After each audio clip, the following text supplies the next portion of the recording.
Hi, everybody. I'm Larry Graves.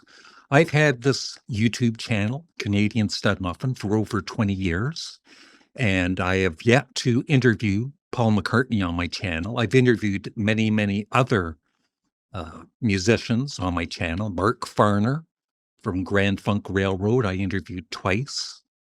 And maybe I'll try and get Don Brewer on for an interview and get you guys back together. It'll be me. Yeah.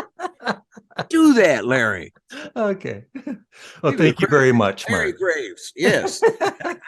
Canadian Studmuffin. The Canadian Studmuffin. I love that, by the way, dude. Oh, thank you. Yeah, man. Richie Castellano from Blue Oyster Cult, and also John Anderson, who he's touring with right now. I've interviewed him. It's either Sergeant Pepper or Abbey Road. But Revolver, Rubber Soul. Come on, I'm sorry for stressing you out. I've interviewed even Paul McCartney's guitarist, Brian Ray, a couple of years ago. Yeah, I've been a fan of Sparks for 50 years, and it's like, they're doing as well as ever, so it just, it does make you feel kind of good about music. Well, they found their audience early on Sparks, and they stayed true to who they were, and they just kept putting out material. They just kept, and they had a very catchy formula. But I've tried to get in contact with Paul McCartney's team, but so far they've ignored my request to have Paul McCartney on my channel. As you know, Paul McCartney's been on many other YouTube channels promoting this fine new album. And in fact, I just recently ranked and reviewed all of Paul McCartney's albums, and I put The Boys of Dungeon Lane in second place, just behind Ram.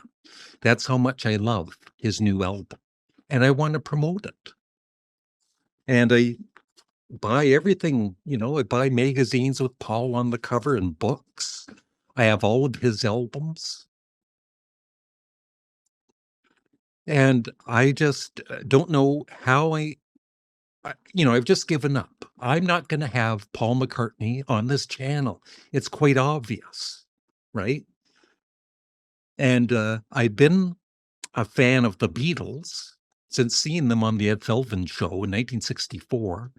So I've been a fan for over 60 years. And I've been a fan of Paul's solo work ever since McCartney from 1970.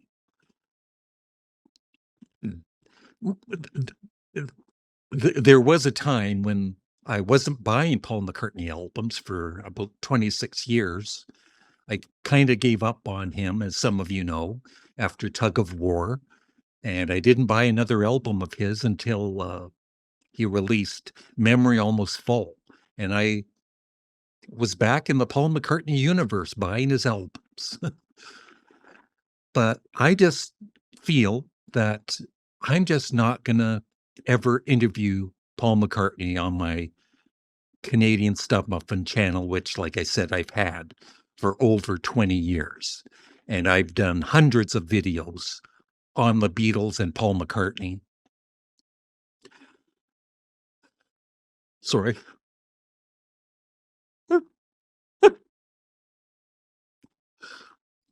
I love you, Paul. Thanks for watching. Have a great day.